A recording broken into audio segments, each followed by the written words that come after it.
The wind howled like a wounded animal across the Montana plains, and Beatrice Reynolds knew she was going to die out here if she did not find shelter soon. She stumbled through the knee-deep snow, her fingers numb inside her thin gloves, her face burning from the relentless assault of ice crystals that felt like 1,000 tiny knives slicing at her exposed skin.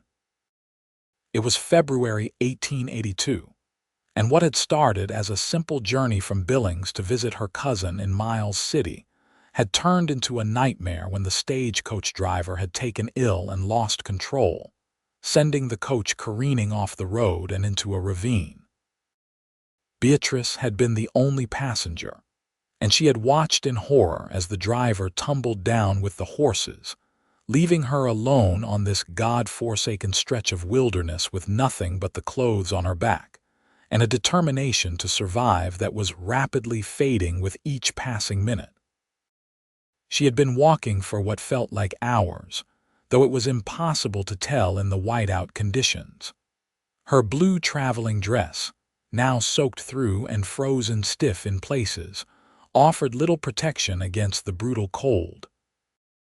The fashionable boots she had purchased in Billings were meant for city streets, not trudging through snowdrifts that seemed determined to swallow her whole. Her dark hair had come loose from its pins and whipped around her face, sticking to her cheeks where tears had frozen in place. She was 22 years old, the daughter of a shopkeeper from Pennsylvania who had moved west after her father's death last year, hoping to start fresh with her cousin Alina. Now it seemed that fresh start would never come. Just when she was about to give up, to simply lie down in the snow and let the cold take her, she saw it. A flicker of light in the distance, barely visible through the swirling white. At first she thought it was a hallucination, her desperate mind conjuring hope where none existed. But as she forced her frozen legs to move forward, the light grew stronger, more defined. It was a window, a cabin, civilization, safety.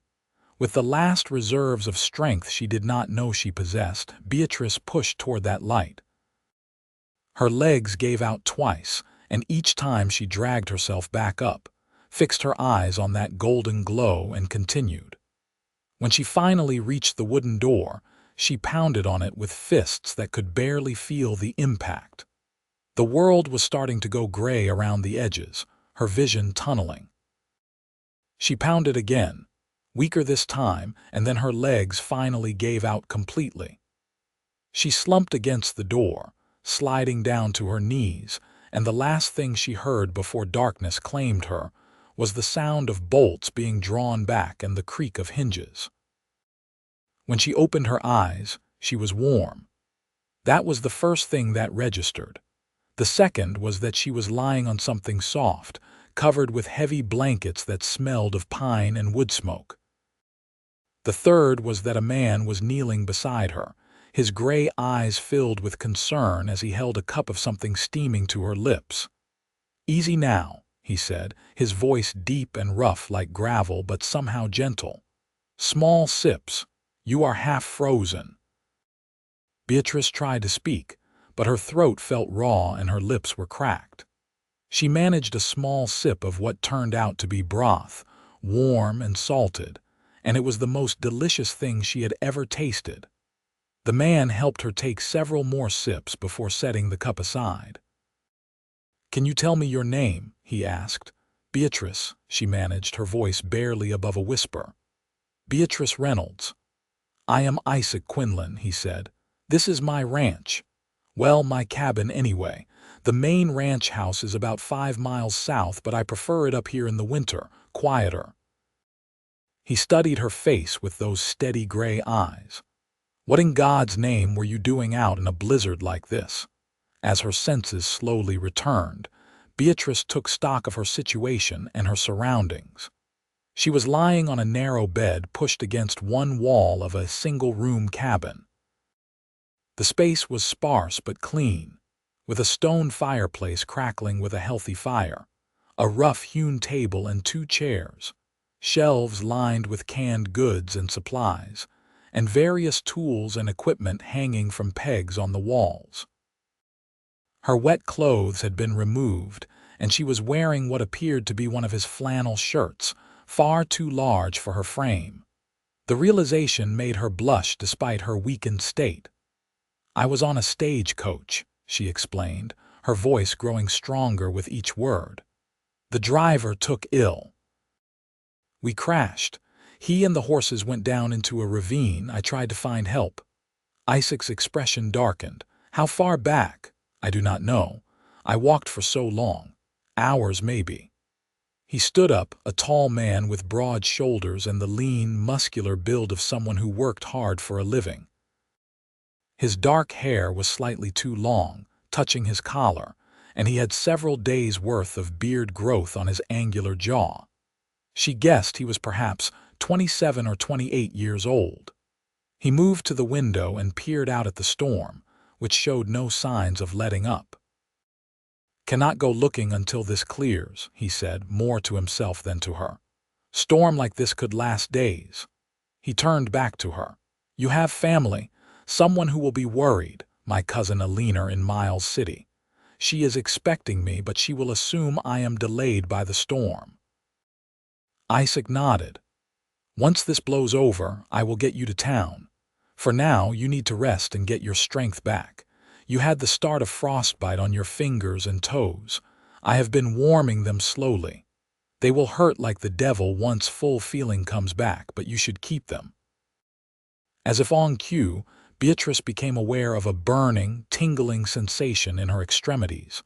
It started as a mild discomfort but quickly built to an agonizing throb that made her gasp. "I know it hurts," Isaac said, his voice sympathetic. "But it means the blood is flowing again. That is a good thing." He returned to her side with the cup of broth. "Drink more of this. You need to warm up from the inside, too." Over the next several hours, Isaac tended to her with a competence that suggested he had dealt with winter injuries before. He brought her more broth, then later some beans and cornbread. He checked her fingers and toes, massaging them gently to encourage circulation. He kept the fire stoked high, maintaining the cabin's warmth. And through it all, he maintained a respectful distance, never once making her feel uncomfortable despite the intimate nature of the situation. As evening approached and the storm continued to rage outside, Beatrice found herself studying her rescuer more closely. Isaac Quinlan was not a talkative man by nature, she had discovered. He moved about the cabin with quiet efficiency, his actions economical and purposeful.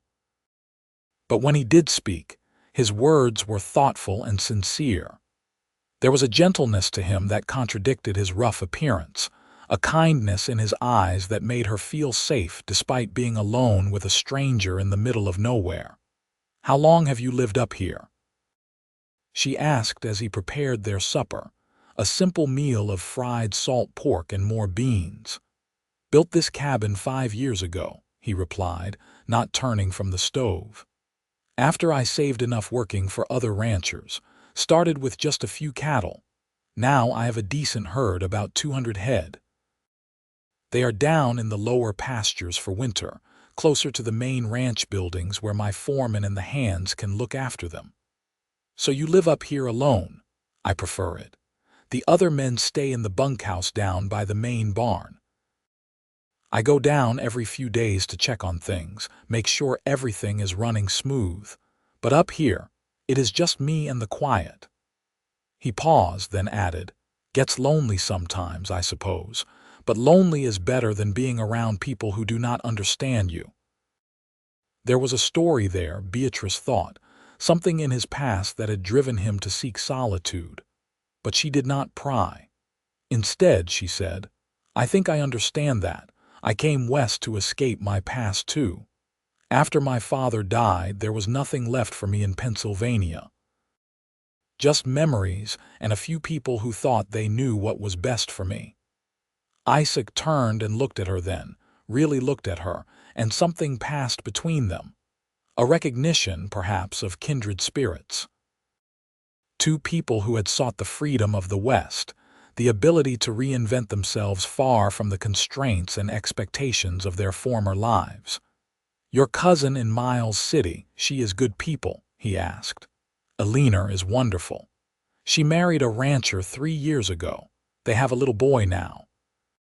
She has been writing to me for months, begging me to come stay with them. She said there are plenty of opportunities for a woman with ambition out here, not like back east where everything is so rigid and proper." "She is right about that," Isaac said, bringing 2 plates of food to the table. "The West does not care much about where you came from or who your family was. Only thing that matters is what you can do and whether you keep your word." He helped her to the table, supporting her as her still recovering legs adjusted to bearing weight. They sat across from each other, the small table creating an intimate space in the glow of the fire and the single oil lamp. Outside, the wind continued to scream and the snow continued to fall, but inside the cabin it was warm and peaceful. "Tell me about your ranch," Beatrice said between bites. The food was simple but good, and she was ravenous despite the broth and cornbread earlier. "Not much to tell," Isaac said with a shrug. "Like I said, about 200 head of cattle, mostly longhorns, though I have been experimenting with crossing them with some Herefords. The Herefords are hardier in winter, put on weight faster. I have about 40 acres under fence, another few hundred of open-range grazing rights. In summer, we drive the herd up into the high country where the grass is good. In winter, we keep them lower and supplement with hay." "It sounds like hard work." "It is, but it is mine. No one tells me what to do or how to do it. No one looks at me like I am less than I am." Again, that hint of something darker in his past. "Where did you come from?" Beatrice asked gently. "Before Montana, I mean." Isaac was quiet for a long moment and she thought he might not answer. But finally he said, "Texas. I was born on a ranch outside San Antonio. My father was the foreman there and I grew up working cattle, but when I was 19, there was an incident. The ranch owner's son accused me of stealing some horses. It was not true, but his father believed him. I was about to be arrested when my father helped me escape, told me to head north and not look back." His jaw tightened. "My father was fired for helping me, lost everything. I heard later that he died a year after, working as a drifter on various spreads. Never got to see him again, never got to tell him I was innocent or thank him for believing in me." "I am so sorry," Beatrice said, her heart aching for him. "It was a long time ago. I worked my way north, taking jobs where I could find them. Ended up in Montana territory and fell in love with it. The mountains, the space, the freedom. Decided this was where I would make my stand, build something that was mine and could not be taken away." They finished their meal in companionable silence. Isaac cleared the dishes and brought her more coffee, which she accepted gratefully. As the night deepened, she found herself reluctant for the conversation to end, despite her exhaustion. "You should rest," Isaac said, as if reading her thoughts. "I will sleep in the chair by the fire. You take the bed." "I cannot ask you to give up your bed," Beatrice protested. "You are not asking, I am offering. Besides, I have spent plenty of nights in that chair. It is not so bad." His tone suggested the discussion was over. Beatrice was too tired to argue. She made her way back to the narrow bed, her legs still shaky but functional. Isaac banked the fire and settled into the wooden chair with a blanket, stretching his long legs toward the hearth. Within minutes, Beatrice could hear his breathing slow and deepen as he fell asleep. She lay awake a while longer, listening to the storm and thinking about the strange turn her life had taken. This morning, she had been on her way to start a new chapter with her cousin. Tonight she was in a stranger's cabin, her life saved by a man she had only just met. And yet, she did not feel like Isaac was a stranger. There was something about him, a fundamental decency and strength that made her trust him in a way she had never trusted anyone before. The storm lasted 3 days.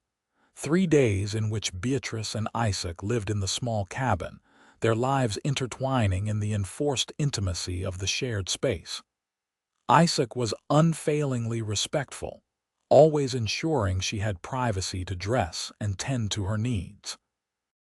He fashioned a drying rack for her clothes, which he had carefully washed and hung by the fire.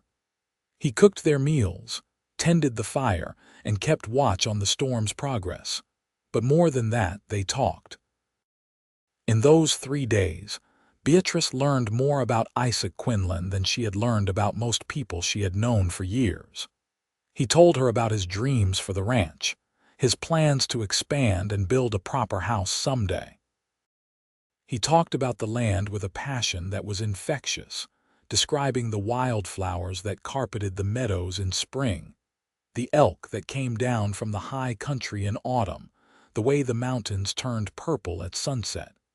In turn, Beatrice found herself opening up in ways she never had before. She told him about her father's shop, how they had sold dry goods and notions in a small Pennsylvania town. She described her mother, who had died when Beatrice was 12, leaving her to care for her father and manage the household. She confessed her dreams of independence, of running her own business someday, of proving to herself and the world that she was capable of more than being someone's wife and bearing someone's children, though she hastened to add that she was not opposed to marriage and family if the right man came along. "You should be able to have both," Isaac said. They were sitting at the table on the second afternoon, playing cards with a worn deck he had produced from somewhere. A woman should not have to choose between her dreams and a family. A man worth his salt would support his wife's ambitions, not stifle them. Beatrice was surprised by this sentiment, so different from what she had heard from most men. "You really believe that?" "I do. My mother was one of the smartest people I ever knew. She could read and write better than my father, could calculate figures in her head faster than most men with pencil and paper. But she was never allowed to be anything more than a ranch wife. I used to watch her sometimes, see this look in her eyes like she was trapped. Made me sad, even as a boy." He played a card and met her eyes across the table. "The world is changing. Women are getting the vote in some territories, running businesses, homesteading on their own. About time, if you ask me." "You are a remarkable man, Isaac Quinlan," Beatrice said softly. "Just practical," he replied. But she saw the faint color rise in his cheeks, the pleased look in his eyes that told her the compliment had touched him. On the third night, the storm finally began to break.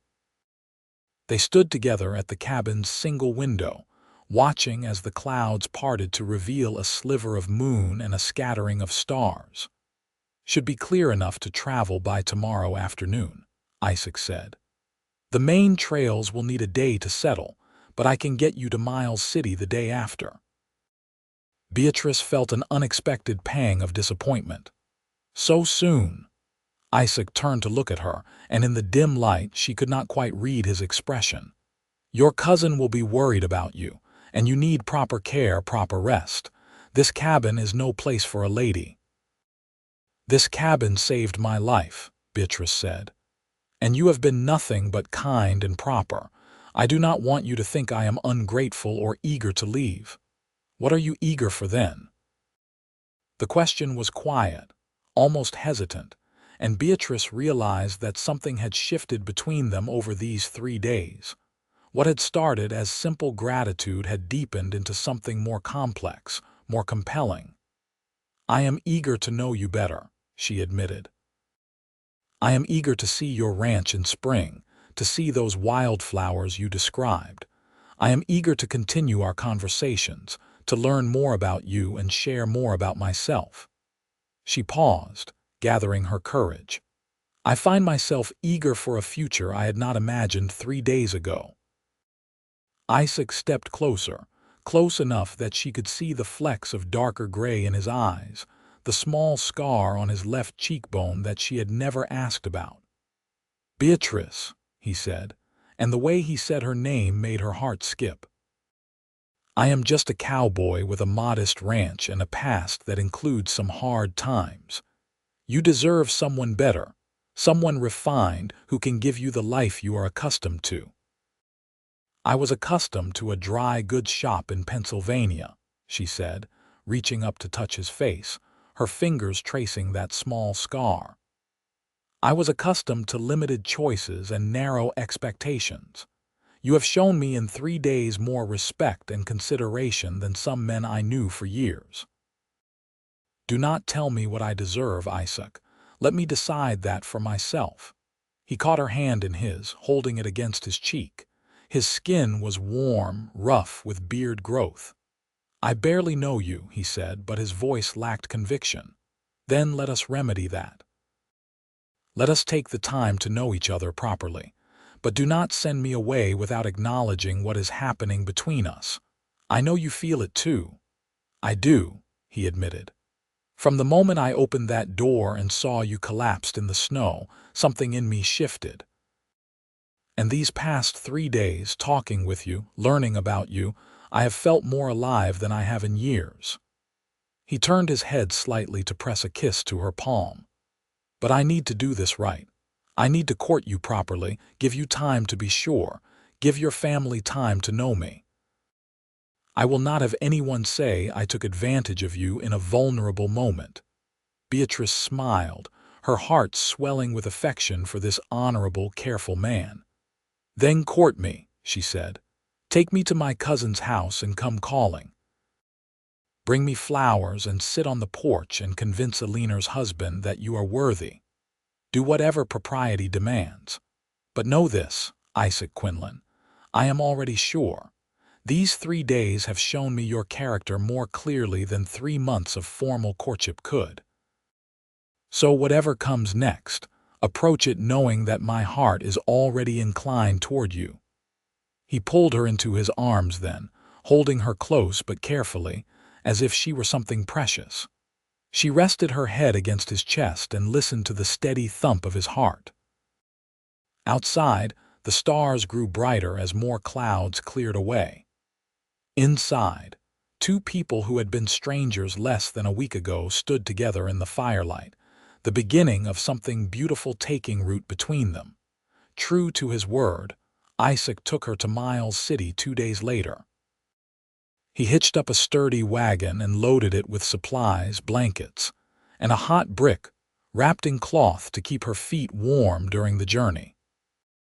The trip took most of the day over snow-packed roads, and when they finally arrived at the modest ranch house where Alina and her family lived, Beatrice's cousin nearly fainted with relief.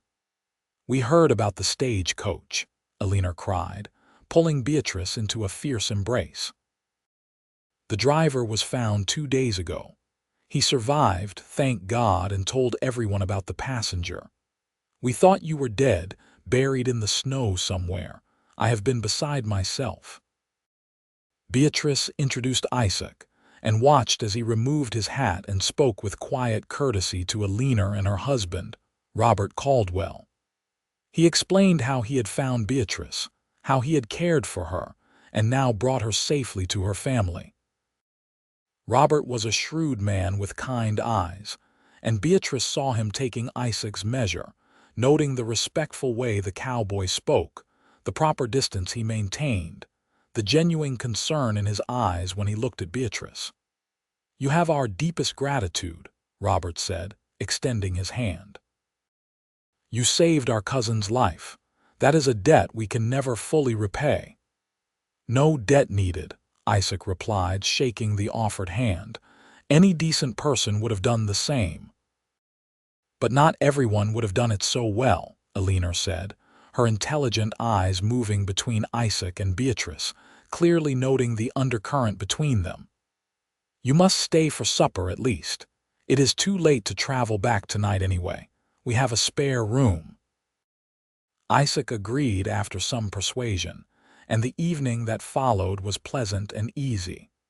Over a hearty meal of roasted chicken, potatoes, and vegetables from Alina's root cellar, the conversation flowed naturally. Isaac proved to be a good listener and a thoughtful contributor when he spoke. He complimented Alina's cooking sincerely, played gently with their 2-year-old son Thomas, and discussed cattle prices and spring planting with Robert like they were old friends.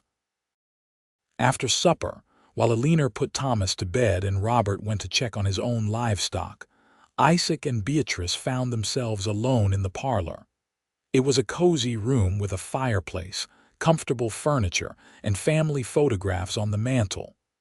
"Your cousin seems very nice," Isaac said. "And her husband is a good man. I can see why you wanted to come here." "They are wonderful," Beatrice agreed. "Alina has always been more like a sister to me. When my father died, she was the first one to write to offer me a place here." Isaac turned his hat in his hands, a nervous gesture she had not seen from him before.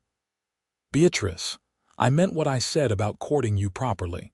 With your permission and with your cousin's blessing, I would like to come calling. Say next Sunday after church." "I would like that very much," Beatrice said, smiling. "There is something you should know, though, about what courting me means." He met her eyes seriously. "I am not a rich man. I have my land and my cattle, and I work hard, but it is not an easy life. Winter can be brutal. Sometimes we lose cattle to disease or predators or weather. There are dry years when money is tight. If this goes where I hope it goes, if we end up married, you would be a rancher's wife. It means hard work and long days and sometimes worry about making ends meet." "I am not afraid of hard work," Beatrice said, "and I am not looking for riches. I am looking for a partner, someone who respects me and values me, someone I can build a life with, whatever that life looks like."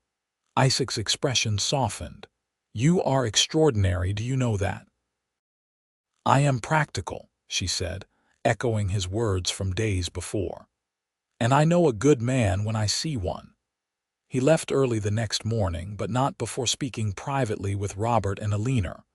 Beatrice did not hear the conversation, but afterward, Alina came to her with tears in her eyes. "He asked our permission to court you," she said.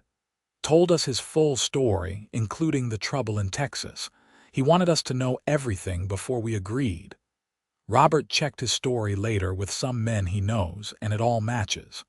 The ranch owner's son was known for falsely accusing workers. Isaac was innocent, just like he said." Alina took Beatrice's hands.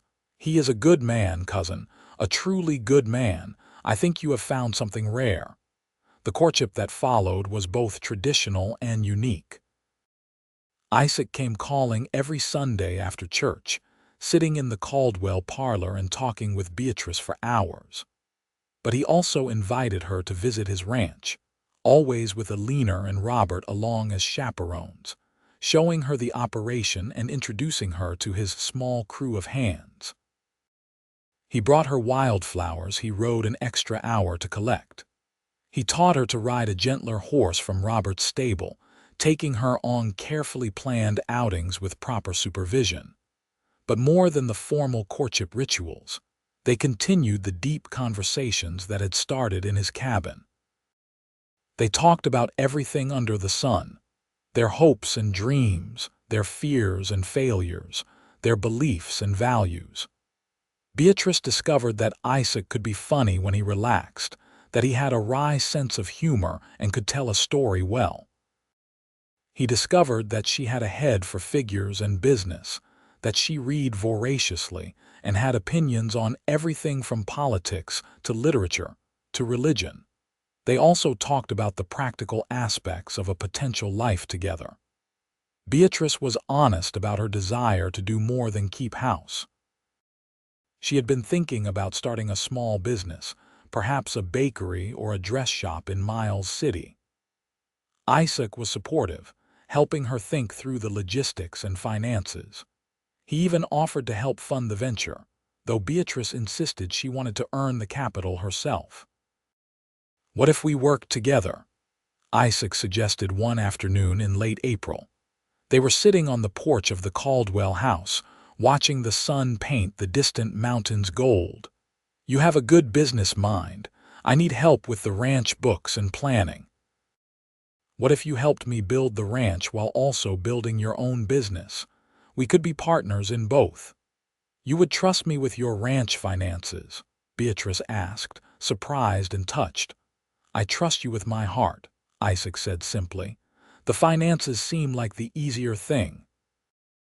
By May, everyone in Miles City knew that Isaac Quinlan and Beatrice Reynolds were all but engaged.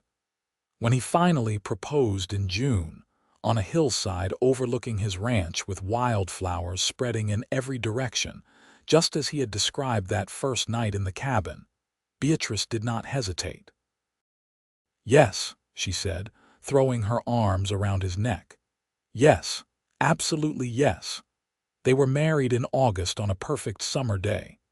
The ceremony took place in the small church in Miles City, with Alina as matron of honor and Robert standing up with Isaac. The whole town seemed to turn out, drawn by the romantic story of the couple who had met during the blizzard.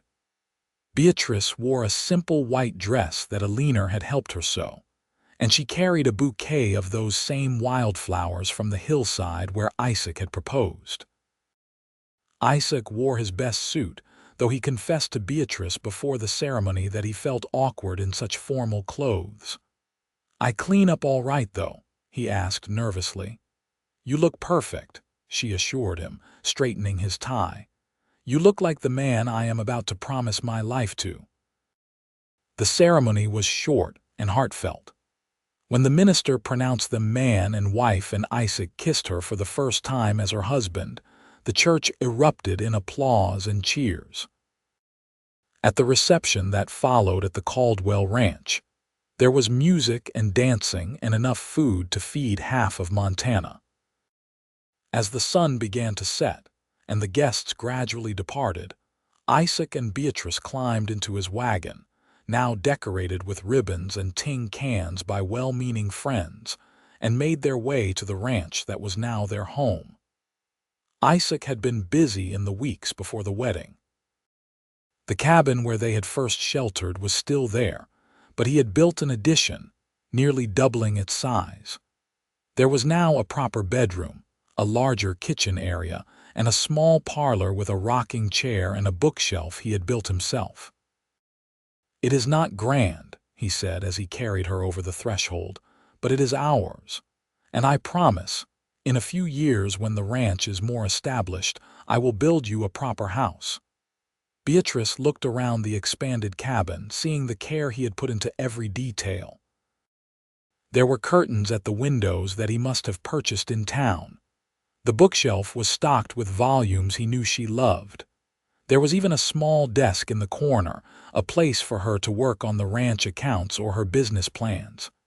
"It is perfect," she said, turning to face him. "It is exactly perfect because it is yours and mine together."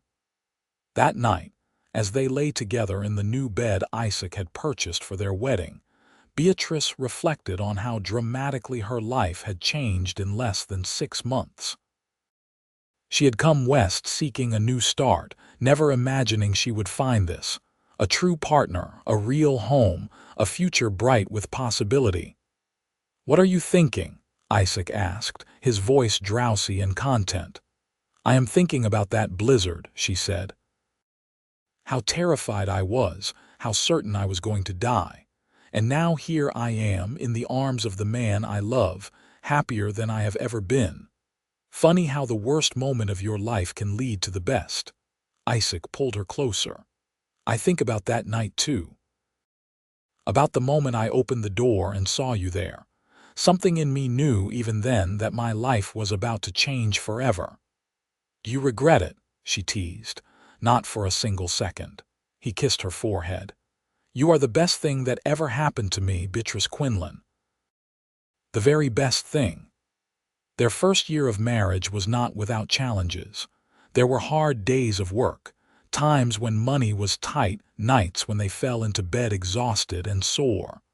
But through it all, they faced everything together. Beatrice proved to have a natural talent for ranch management. She reorganized the bookkeeping system, negotiated better prices with buyers in town, and implemented efficiencies that increased their profit margins. Under her influence, Isaac's modest 200 head of cattle grew to nearly 400 within 2 years. But Beatrice did not abandon her own dreams. With money she saved from her share of the ranch profits and a small loan from Robert, she opened a bakery in Miles City in the spring of 1884.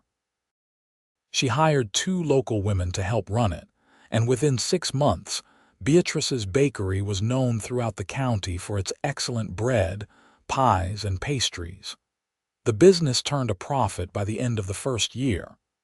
"I am so proud of you," Isaac said, when she showed him the year-end accounting. "You did exactly what you set out to do." "We did it together," she corrected. "You supported me every step of the way. You never once suggested I should just focus on the ranch or the house. You believed I could do this." "Because I know you," he said. "I know what you are capable of." "I saw it that first week in the cabin, the strength and determination in you. I would have been a fool not to support that." In 1885, Beatrice discovered she was pregnant. The news filled them both with joy and a touch of nervousness. They were doing well financially now, and Isaac had begun construction on the larger house he had promised. But parenthood was a new frontier, one they would navigate together just as they had everything else. Their son was born in March of 1886, during a gentle spring snowfall that reminded them both of how they had met. They named him James Isaac Quinlan, and from the moment Beatrice held him, she felt her heart expand in ways she had never imagined possible. Isaac was a devoted father, rising for nighttime feedings and diaper changes without complaint, spending his evenings rocking James to sleep while singing old cowboy songs in his rough but tender voice. "He is perfect," Isaac said one night, watching his son sleep in the cradle he had built. "Absolutely perfect. He looks like you," Beatrice said. "He has your eyes, but your determination. Did you see how hard he grabbed onto my finger earlier? That is pure Beatrice Reynolds' stubborn strength right there." "Beatrice Quinlan," she corrected with a smile. "My apologies, Mrs. Quinlan. Did I ever tell you how much I love saying that? Mrs. Quinlan, my wife. Only about 100 times, but feel free to say it again." They moved into the new house that summer, a proper 2-story structure with 4 bedrooms, a real parlor, a dining room, and a kitchen that was Beatrice's pride and joy. It had glass windows, hardwood floors, and even indoor plumbing, a rare luxury for rural Montana. Isaac had spared no expense, using the profits from the ranch and bakery to create a home worthy of the family they were building. The years that followed were full and rich. Beatrice gave birth to a daughter, Alice, in 1888, and another son, William, in 1890. The ranch continued to prosper under their joint management. The bakery expanded to include a small cafe, run by one of Beatrice's original employees who had proven to be an excellent manager. Isaac's reputation as a fair and honest rancher grew, and he was elected to the local cattle association board, where his thoughtful approach to range management and water rights earned respect from his peers. But it was the small, everyday moments that Beatrice treasured most. Mornings when she woke to find Isaac already up, making coffee and starting breakfast before the children woke. Evenings when they all sat together on the front porch, watching the sun set over the mountains while the children played in the yard. Sunday dinners at Alina and Robert's house, where their children played with their cousins and the adults lingered over coffee, talking and laughing. Nights when she and Isaac would finally have the house to themselves after the children were asleep, sitting together by the fire, discussing the day, making plans for the future, simply enjoying each other's company. You ever think about that blizzard? Isaac asked one such night. It was December 1892, 10 years almost to the day since that storm had brought Beatrice to his door. All the time, Beatrice said. She was sitting in his lap in the big armchair they had purchased together, her head resting on his shoulder. I think about how scared I was, how certain I was going to die, and I think about how you opened that door and saved me. You saved yourself, Isaac said. You fought through that storm, refused to give up. All I did was give you a warm place to rest.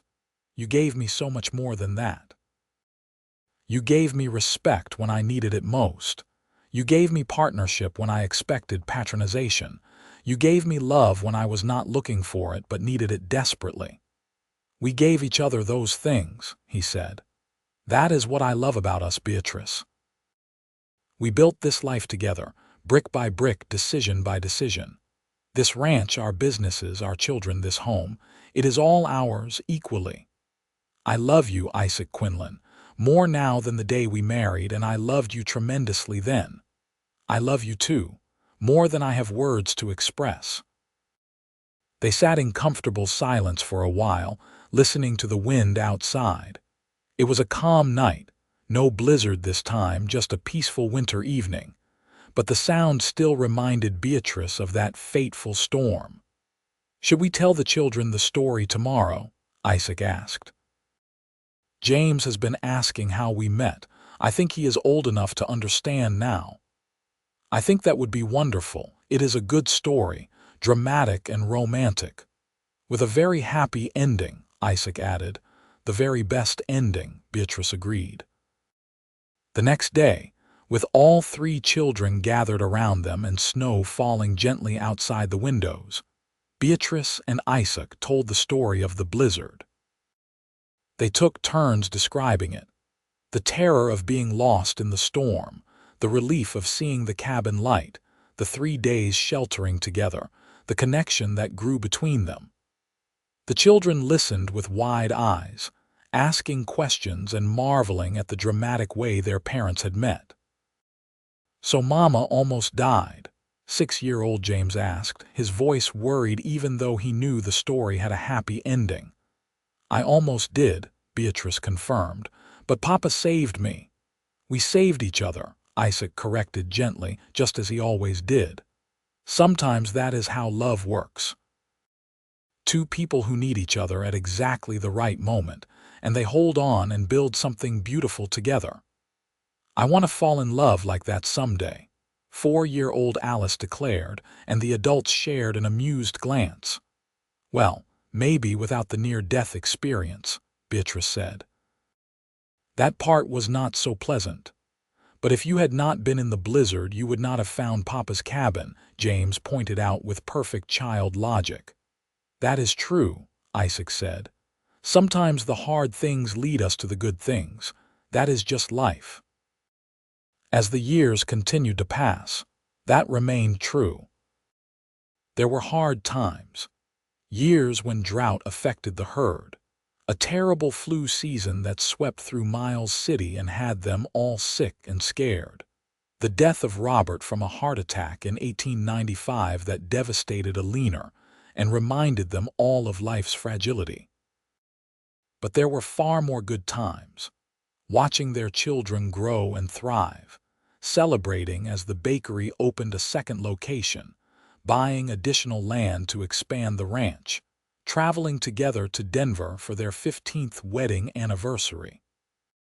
When Montana achieved statehood in 1889, Isaac and Beatrice were there in Helena for the celebration, proud to be part of the new state's history. When women gained the right to vote in Montana in 1914, Beatrice cast her ballot with tears of joy in her eyes, remembering how Isaac had always believed women deserved that right. Their children grew into remarkable adults. James took over the ranch operation when Isaac's back problems made it difficult for him to ride all day. He married a schoolteacher from Billings and gave them 4 grandchildren. Alice moved to Missoula and became a teacher herself, eventually running her own school. She married a lawyer and had 3 children.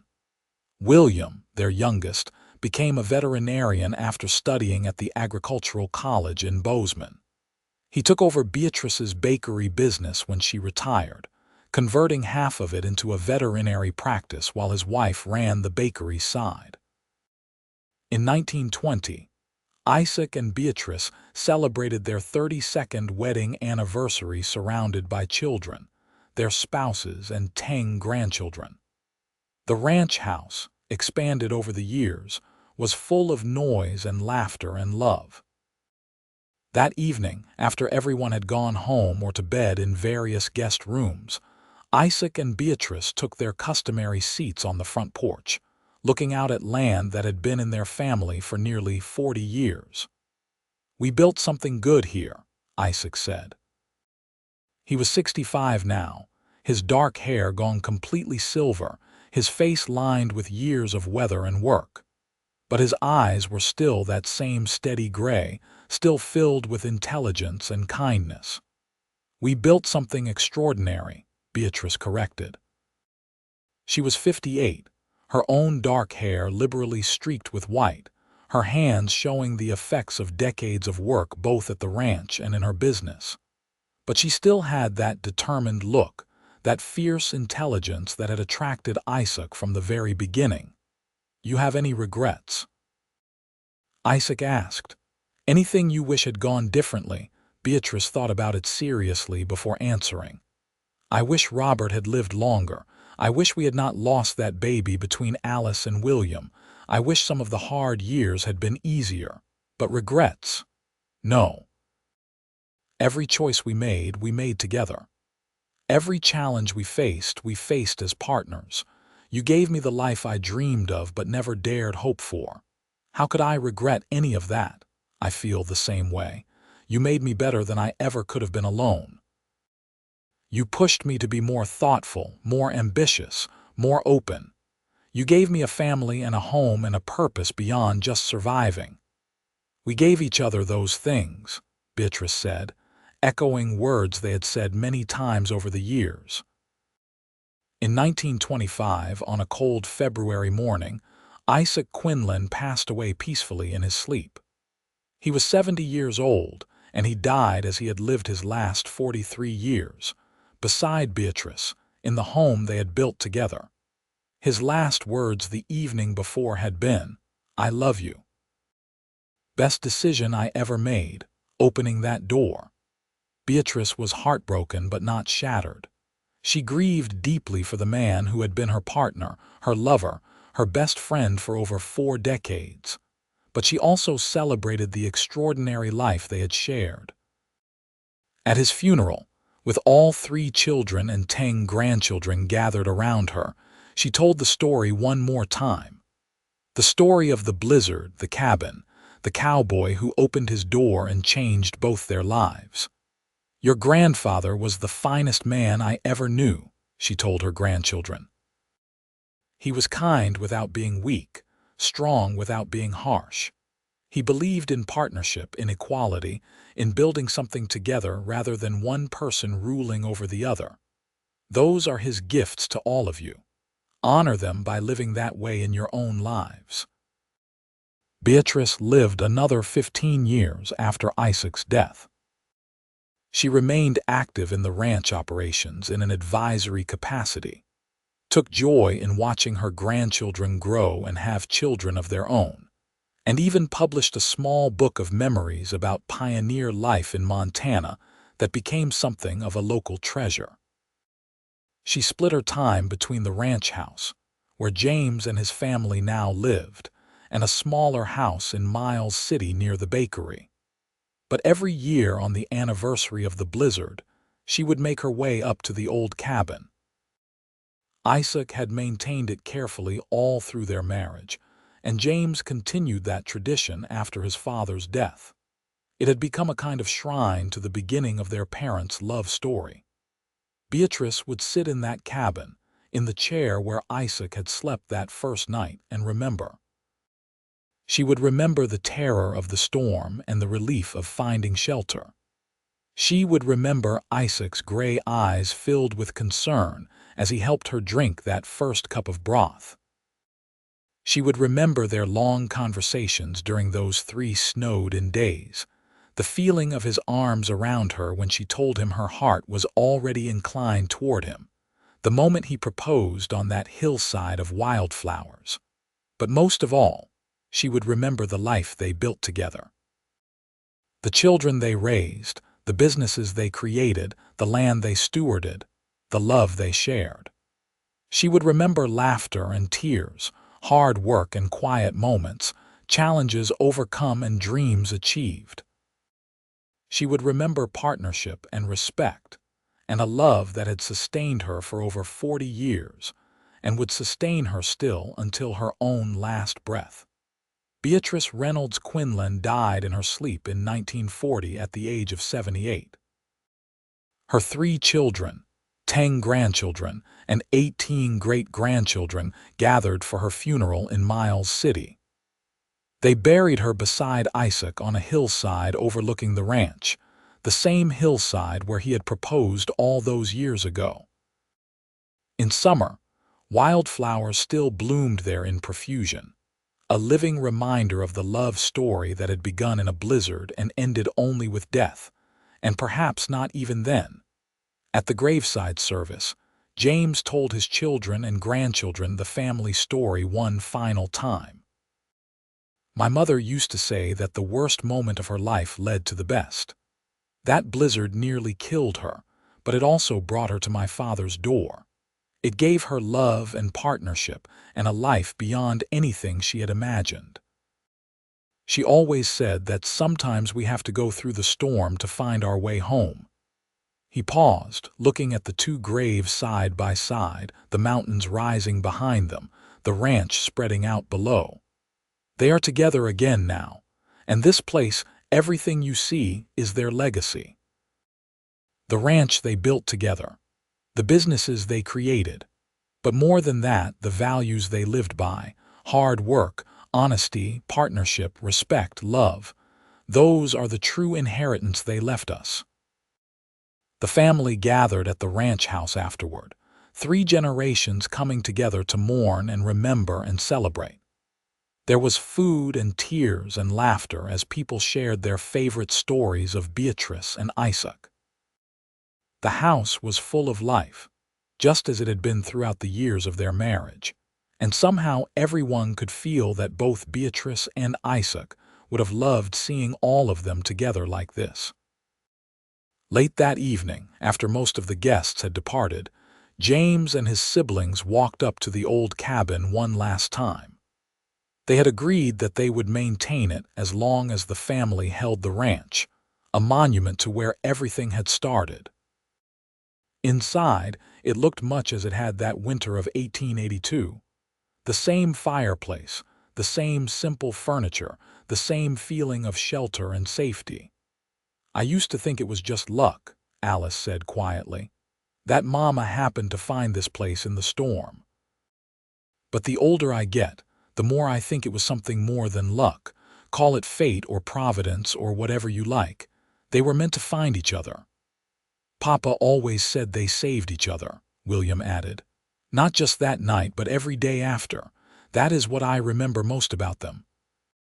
How they were always a team, always together, always making each other better." "That is what I want my children to remember too," James said. "Not just the romantic story of how they met, but the reality of how they lived. 43 years of partnership, of mutual respect, of building something together. That is the real love story." They stood together in silence for a moment, 3 siblings united in grief and gratitude for the parents who had loved them so well.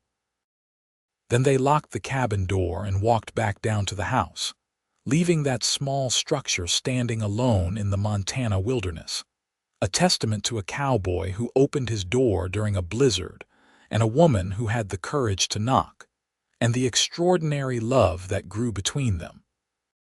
Years turned into decades, and the story became family legend, passed down through generations.